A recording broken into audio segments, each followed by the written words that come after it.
Hopefully season 2 has some pretty good characters. I'm excited about that. Hi, I'm the Marshal. Boba Fett? I wear Boba Fett armor. Oh, the Marshal. I like him. I really like him.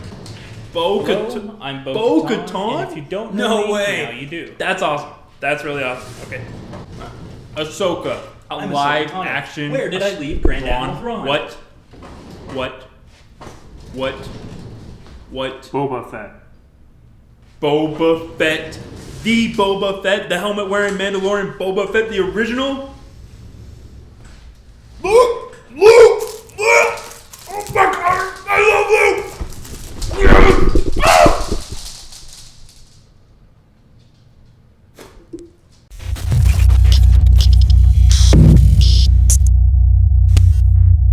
Hello, galaxy beings, both human and non. My name is Grand Admiral Joey, and welcome back to Season 2 of The Mandalorian.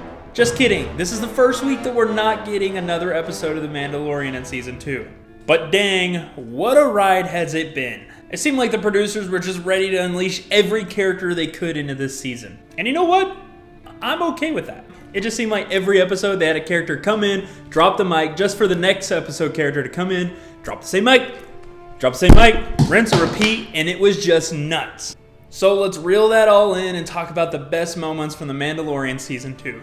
So let's talk about the return of the Boba Fett armor, which led to the return of Boba Fett. Love him or hate him, he's now one of the major players in the Star Wars universe. In my opinion, the directors did a great job with weaving him back into the Star Wars narrative, but I was a little bit saddened that the Marshal didn't get to keep the armor. I was kind of hoping that he would, the Mando would let him keep the armor, he would get to come on his missions, but since Boba Fett joined the Mandalorian and teamed up with him, I guess that's a pretty good trade-off. And although there's a ton of new content coming to Star Wars, I kind of hope that the Marshal gets like his own book or his own comic series. That would be really cool, like the missions he did before he met the Mando. I'd even be as bold to say that I wish he would have gotten the series instead of Boba Fett.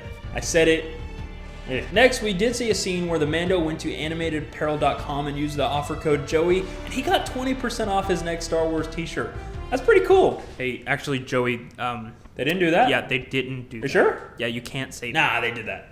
Okay, yeah, they did that. They did that. Of course, we've got to talk about the live-action Ahsoka, which I heard good and bad things when searching around online about it. But the worst thing I've seen people complain about is that her head tails just aren't long enough to match the timeline of Star Wars Rebels. But I'm willing to look past that, as I didn't really appreciate Star Wars Rebels as much as I did Star Wars The Animated Clone Wars, and the nostalgia there is just kind of more meaningful with the short head tails than the longer head tails. Other than that, I think they did really great with casting her with the voice and the way she looks, so I'm actually really pleased with the way they did it. And of course, I lost my mind when she says, "Where is Grand Admiral Thrawn?" I nearly peed myself. Like a good Mando, Bo-Katan is there. And again, they did really great with casting another cameo in this season. It was also really great getting to see her join up with the Mandalorian to breach the Moff ship, as she has somewhat of an interest of getting to the Moff. If you're anything like me, I was just sitting there clenching my fist, saying, "Just take the Darksaber," when she refused it. It killed me on the inside to watch her not take that Darksaber and instead stick to their traditions. The Mandalorians and their beliefs seriously drive me nuts sometimes, but I guess this is the way. And without any need for introduction, a Jedi just like his father before him, Luke Skywalker, made an awesome appearance in the last episode. Again, another time I almost lost it in this season. Like right when I saw that X-Wing pull in, I knew it had to be Luke Skywalker. The CGI face swap technology that they use right now is short and sweet, and it gets a lot of hate, but I'm glad they're able to use it to reproduce characters like Princess Leia and Tarkin that they've done in the past. It really, in my opinion, helps bring old fans and new fans together. It just kind of intertwines them, I guess, as much as Star Wars fans can be. I don't think they could pull off a whole movie with this kind of face swap technology, but it was just enough to really bring a fresh air back into Luke. Just seeing younger Luke fight like the warrior he did in Legends material was just, it was a breath of fresh air. That's the Luke we wanted to see in the new sequels. So now that we've covered some notable characters, let's go over some of the top takeaways. Number one, crate dragons are incredibly hard to kill, so unless you are the main character, without a shadow of a doubt, don't try it. Number two, frog people don't like giant spiders, but I guess not really anybody does.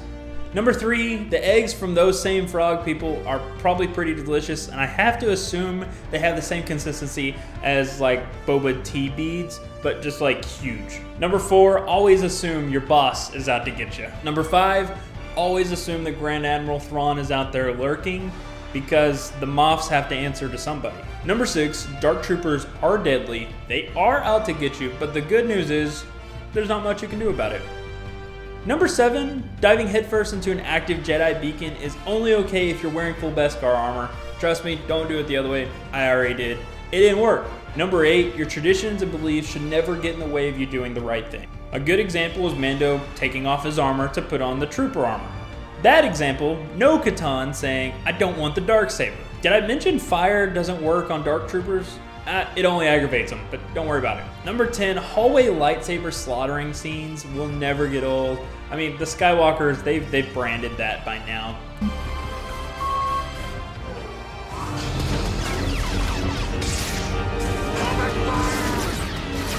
Thanks everyone for watching. If you like content like this, make sure you subscribe and join the community. We're gonna have new videos out every Friday and most of all Mondays, so we'll see you then.